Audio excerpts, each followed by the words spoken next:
So I bought Bernie some new treats on Amazon. These are sweet potato chews. Ugh. I'm out, dude. That smells so bad. Do you want this? You guys want to see his trick? Stay, get it.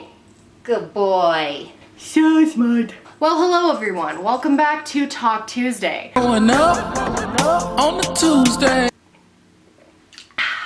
So over the weekend, so many of you were messaging me, tweeting me, asking me to talk about the missing DC girls. In recent months, there's been growing alarm that more people in DC are missing, particularly girls. All of a sudden, we start having a lot of young females missing. Today in Washington, D.C., more than a dozen teenagers have been reported missing. All of them Black or Latino. This past week, a post that was retweeted over 47,000 times claimed that 14 black girls had gone missing in Washington, D.C. in a 24-hour period. In the first 10 days of this month, 10 young black and Latinos, most of them female, were reported missing in Washington, D.C. There's been a lot of social media frenzy around these missing black girls in D.C. There was an Instagram post that said that more than 14, I believe, girls went missing in DC in less than a 24-hour period. Now, this turned out to be totally false. I think we're at a real problem when we're seeing memes and taking it to be news. So, I don't know. People forget that they have Google at their fingertips and can find out if something is true or not very quickly. But anyway, that's a whole nother topic. But this is a really interesting story, so let me explain this further. So far in just 2017, over 500 juveniles have gone missing in the DC area. If you don't live in the United States or don't know this, DC is our capital. So it's where the White House is and everything like that. But I'm sure you're saying, well, Kendall, 500 people have gone missing already. Well, tons of these cases, the majority of them are solved. For example, you know when you get those Amber Alerts on your phone and they scare the living shit out of you?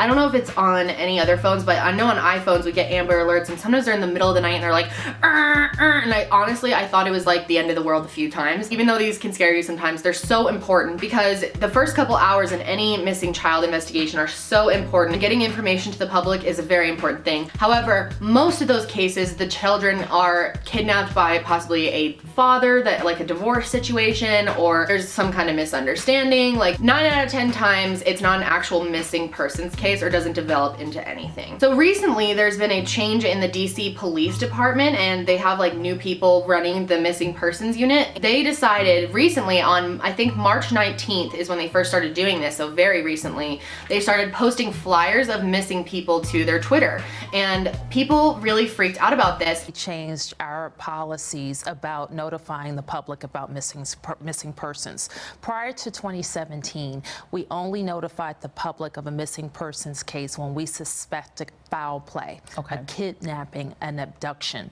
Starting in 2017, we notified the public of all missing children. So it makes people think, oh my gosh, maybe there's a serial killer out there, and it's there's a pattern or connection between all of these, and it's spread through the internet like wildfire. People made fake memes about it. I saw big YouTubers retweeting stuff that wasn't even accurate, and even celebrities. So Sean Diddy Combs even said, "My prayers goes out to everyone affected by this tragedy," which is crazy because there was no tragedy. So the fact that the DC department decided to start releasing this kind of stuff on Twitter really caused a stir because people didn't realize it was just a new thing they were doing. It wasn't just an influx of missing people. Look at this tweet. Chris P. Bacon. That's funny.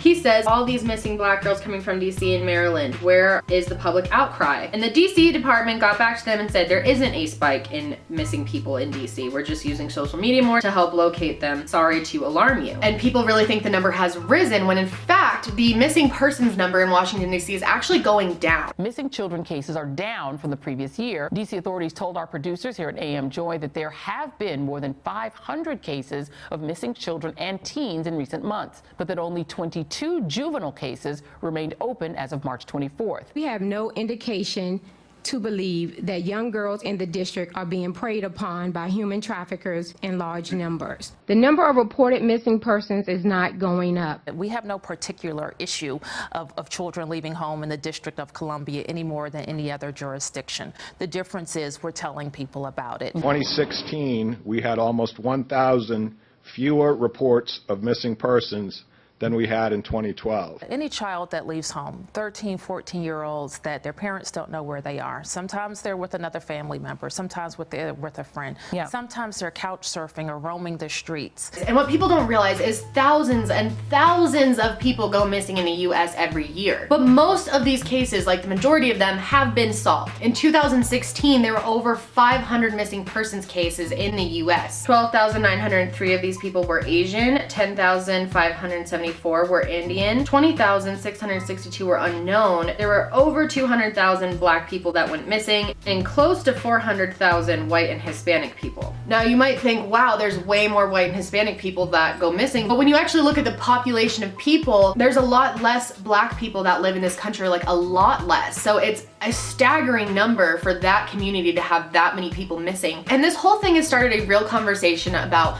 what kinds of stories are getting coverage. Here on my channel, I do missing persons cases, but I can't talk about every single missing persons case. First of all, obviously, because I wouldn't have time. Second of all, because I can really only make videos around the kind of cases that have a really crazy story with them, lots and lots of information, lots of details. Most of these cases are pretty private. I am going off of ones that are getting the most media coverage because that's what there's the most information on. And when you look at a lot of the cases that are getting coverage and have tons of information, most of them are white. So I think that says something about our media and our country as a whole and what we decide is important and what's not. However, I don't believe this has anything to do with DC in particular. If you look at 2016 compared to the previous year, the numbers have actually gone down. In fact, in 2014, 2,222 people went missing in DC. In 2015, it was 2,433. And in 2016, it actually went down a little bit to 2,246. So it makes you realize that 500 people going missing in the first 3 months of the year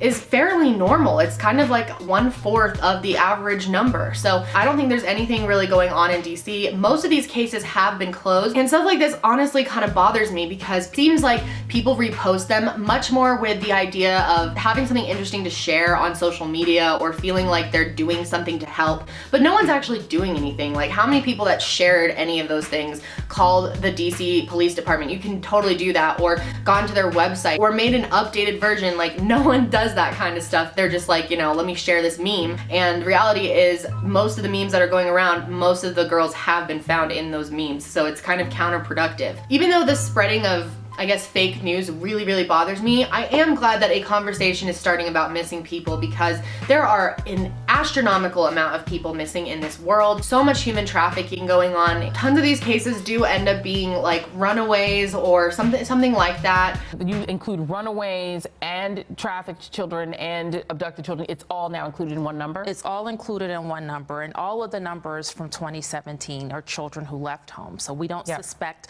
kidnapping or abduction or trafficking. Nobody's getting snatched from the streets. That any child that leaves home, 13, 14-year-olds that their parents don't know where they are. Sometimes they're with another family member, sometimes with a friend. Yeah. Sometimes they're couch surfing or roaming the streets. But in the comments, I want to know what you guys think about this. What do you think about the fact that memes on the internet are spreading and creating lots of fake news that everyone's falling for? What do you think about the disproportional amount of black people and other minorities that are missing in this country? And do you think there's a lack of coverage? And let's be part of the solution, not, the internet frenzy. Maybe you have a good idea for how media can go about sharing, more missing persons cases without it being, overwhelming, since clearly they cannot talk about every single person with the amount of people that go missing. It just is unrealistic. So I'm really, really curious about what you guys think about this. Be sure to give this video a thumbs up if you love Talk Tuesday, and I hope you guys are having a great day, and I will see you next time. Bye.